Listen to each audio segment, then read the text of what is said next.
Arjun Erigaisi. Okay.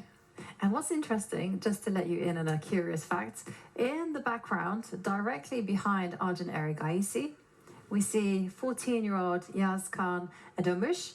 Now he's going to be playing his coach, Shakhriyar Mamedyarov. Wow. And yes, and this ceremonial first move is made by Rustam Kabilov, the Deputy Governor of Samarkand region on issues of tourism, culture and mass communications, Head of General Department of Tourism. And C4, an improvement on yesterday's B4, I want to say. It was made in consultation with Param. Param gave him some tips. C4, now is that the move that Param will play? He absolutely can, I want to say. He absolutely can. I mean, he's been very impressive with the Sicilian. He's already beaten Aryan Chopra. He also beat Ali Reza Firouzja on the black side of Sicilian. Maybe he's going to be trying for similar strategies. Let's play the English opening. Yeah, let's get the reverse Sicilian. If Sicilian is that good, what can possibly go wrong with a Sicilian with an extra tempo, right? That's my experience with the English opening. I always thought I'm smart, I'm playing kind of the better Sicilian, and then the positions that are like good in Sicilian, they're not so good, it turns out. In the English opening, there is no advantage for white, nowhere. Okay, handshake, and the games are beginning. And it is C4. Indeed C4. It is this move. Okay, now the question for Arjun Erigaisi. Will he have prepared a response to this? Is he going to go solid? Is he going to just meet this challenge with the most uncompromising move, which is E7, E5? And here we have their face-to-face matchups, because both of them are grandmasters, as expected. Param is the older of the 2 by 3 years, but when it comes to world ranking, Arjun, top 5. Yeah, so the score in classical games is level. Both decisive games played in 2023. Parham Masudlu won in Vaikanze and then lost in Chennai. And both times these were the games Parham played with white. C4, C5's on the board. I was thinking, yes, you've mentioned E5 is perhaps the most principal, accepting the reverse Sicilian. And remember Erigaisi, I think it was the second round when he played the King's Indian. So I was thinking it could be that he would just go for a knight of 60. Remember the speculative King's Indian line where he was flying so close to the sun there, and he should have lost against Heik Martirosyan. So perhaps not an opening to repeat in this event, maybe to kind of keep it in the back pocket for a surprise. C4, C5, it's a symmetrical. Now, what I like about the symmetrical is, for how long will black copy white's moves? Yeah, and in some lines you can do it for an awfully long time. Right? Remember this, like when white goes knight c3, knight c6, g3, g6, bishop g2, bishop g7. You know, you can play this copycat game for a very long time. Knight f3 is much harder to keep the position symmetrical for long, because usually it indicates white's intention to go d4. Right. If you go second knight f3, it's either third d4 or... Well, let's have a bet between us. For how long do you think that they will be able... It's going to be symmetrical. Yes. Let him play another move. Maybe he plays knight c6 and it doesn't make any sense, right? I bet. So let's see the second move from black, and then we can speculate. Then we can take a bet. Okay. Right, so if knight f6 play, because I think, okay, if you give me first 5 moves, let's say the total first 5 moves, I'll say less than 5 moves. Yeah. Is it okay? Yeah. Okay. Yeah. Okay, so you say less than 5 moves. I say more than 5. Right, so after 5 moves, I expect the position not to look identical. Yeah, black and white. Okay, well, we will see what happens. Arjun is not at the board, so let's move on to board number 2 between Matthias Rubal against Abhimanyu Mishra. Now, Matthias, as you remember from yesterday, he defeated Pragnananda. And Mishra goes for the Grunfeld, which is not as popular nowadays, I want to say. So it was the opening of everybody in the lead would play I'd say 10 years ago. So, yeah, but later trends are Queen's Gambit or the Rogozin, so Grunfeld's getting somewhat forgotten. Because, well, one of the arguments I imagine is because it's such a broad perimeter you have to cover with black. Like white has quite a few very dangerous systems against the Grunfeld, and yeah, you have to remember all of them. But if you're as young as Mishra, right, I mean, well prepared, why don't we play Grunfeld? I would say, though, that the Grunfeld is someone for intermediate level. I would not advocate the Grunfeld for a player that's just learning the game. Because it's very hard. It's very hard to master. Also, a lot of the pawn breaks that you're doing as black are actually wrong. And instinctively, it's very difficult to kind of fight with restraining the center. And this is actually what we're seeing in this whole battle. White is taking control of the center, and there we're seeing if D5. you think of it, it's kind of an outlier opening. So you're breaking most of the opening principles you taught at the beginner. Yeah. Fight for the center, right? And so on. Don't move the piece for the second time. So knight to f6 to c3, taking you to d5 to take on c3. So you waste time. You give the center and so on. Interesting fact here, mirror. Yep. Yeah, no, it's a little bit different because the knight is protecting e2, because I remember that You mean the exchange sacrifice? Yes, it's a little bit different. Knight to e2 has occurred. That's a different one. Right, so over here, both knight a5 and knight e5 are possible. d5 being rare move, only 16 games that I can see. And bishop e3 is in the count for bishop e3. The main move is in the thousands. Yes, bishop e3, and then you kind of get into the very, very main line where, black will eventually take the pawn on d4, and there'll be some checks, and, so on and so forth, Exactly. And yeah, you have that line with bishop e3 debated on the very highest level, and Karpov-Kasparov matches come to mind as well. Yeah. Yep. So after d5, what the options are? So knight to a5 or knight to e5? Yeah. Mishra, interestingly, seemed to be somewhat surprised. Yes, he is somewhat surprised, but as we saw yesterday, he's a man that is a young man that's able to crunch the numbers. To kind of run his computer, right? Exactly. His internal processor was very, very impressive.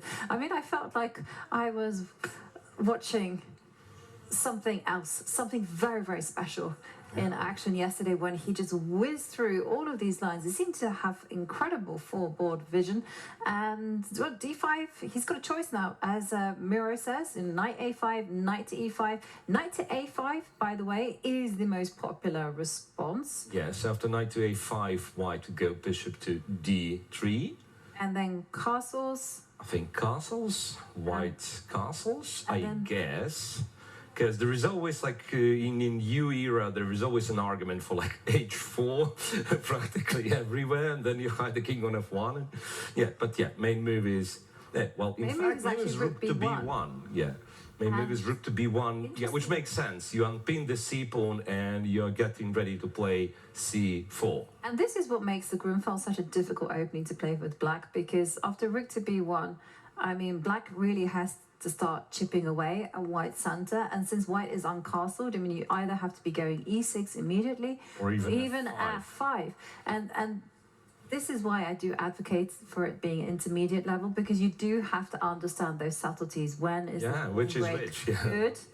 When is it bad? Because if white is allowed to have this big center, get castled, then white is going to strategically stand almost in a winning position. Right, because let's pretend you say you don't know this position and you play b6, like kind of developing the pieces as they do, right? White can go f4, you know, and then you think, let's go f5, and white goes e5, and you might as well resign. Exactly. Because there is like no play till the end of the game. You're done. So it is very, very delicate position, this. It is, and there is also knight to e5, where white goes to b3, And then, well, from what I can see, queen a5 is the move. Not to c7. Again, I don't know what happens here. Bishop b3, queen to a5. And if white castles, black supposedly castles, but then why doesn't black castle midi? Okay, questions. Well, it's questions for both players, and we're going to leave Abhimanyu Mishra to make his decision whether to go knight a5, knight e5, and let's move on down to board number 3, where Marc-Andrea Maurizzi playing against Anish Giri. Now, Marc-Andrea has started off in the most perfect way. He's had draws against Bogdan Daniel Dej, and then another draw against Tabatabai, and then, guess this, he's on a 3-win streak at the minute, winning against Atamyov, MVL, Maxim Vachilegrov, and Vincent Kreimer, just 18 years old, and now he has the white pieces against Anish Giri. Right, and the opening here is the Naidov, and this particular funny line with knight to b3, which, yeah, might seem to be a mysterious move if you're not familiar with this line. I believe it was introduced on a high level by Polish grandmaster, who's actually present here, pardon me. Who is pleasant to talk, yes. He's pleasant to talk to, yeah. Mateusz Bartel. So he played it in Aeroflot Open in 2010s, I believe. Knight b3, voluntarily moving the knight. So he played against Boris Gelfand and one more game in the same tournament. Yeah. Knight to b3. Anticipating black to go e5, which is like very often black's here, like very often black's next move is e5. You play f3, you have to face e5. You play h3, black has e5. So you say, you know what, if you go e5 anyway, and my knight will have to move, I'll move it now. And the argument is, if black goes e5, you will play bishop g5 and fight for this d5 square.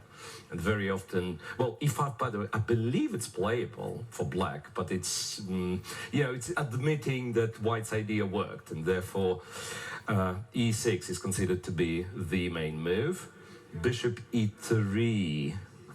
I think bishop e3, yeah, one of them. For whatever reason, I remember people putting the bishop on d2, so it must have been g4 line. So g4 is the most popular move, to such an extent that even Miro, who is like d4, c4, and knight f3 player, had one game in this line with white. Special preparation that I've forgotten. Basically, it goes like this. I had a novelty prepared on move 15, but I couldn't make it to move 15. I forgot my own preparation. Oh no! Still won the game though.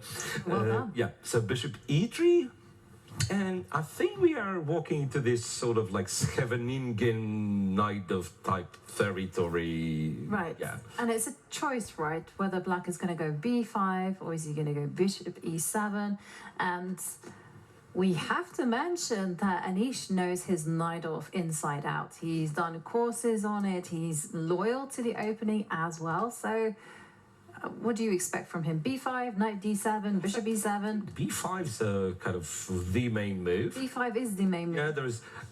Again, it goes like this. In this particular structure, in this particular line, the pawn kind of quote-unquote always goes to b5. Yeah, there is no such thing as always in chess, but yeah. And therefore, you think the knight on b8 is probably flexible. You do not know yet if you go to c6 or b7 or d7. So two moves that I would consider is either bishop e7 or b7, b5. And since b5 is kind of more active, I'm already threatening b4, knight e4. Yeah, so you probably go with more active move first. So the sample line could go like b5, and then white has a3, white has f3. Bishop to b7 and queen d2, and very similar to what you call English attack against the Naidov, right? f3, queen d2, castle long very often, and g4, h4, and off we go. So obviously Anish knows his stuff, but he's sunk into deep thought, because it's not just about knowing your stuff, it's also trying to get into your opponent's mind. You're playing 18-year-old, very dangerous player who's just beaten a whole load of world-class players. Yeah. Do you walk into those main lines, potentially into very dangerous preparation, or do you try to kind of take the path less well traveled and go bishop b7 castles and trick your opponent? Yeah, it could be. It could be. So basically, if you have, I'd say, as black, you have some line that you recommended in your courses, and maybe you were intending to play this line. And then all of a sudden, as a bit of a surprise, this line appears on your board. Yeah. You think, where could they possibly have prepared something new? Where is this narrow kind of, This tight always spot happens that to me. Like, I mean, after you would know the line and still you'd spend a lot of time. It happened to me like after I published 2 books on the Caracan, and then I did a course, and then I'm thinking, People started fact-checking you.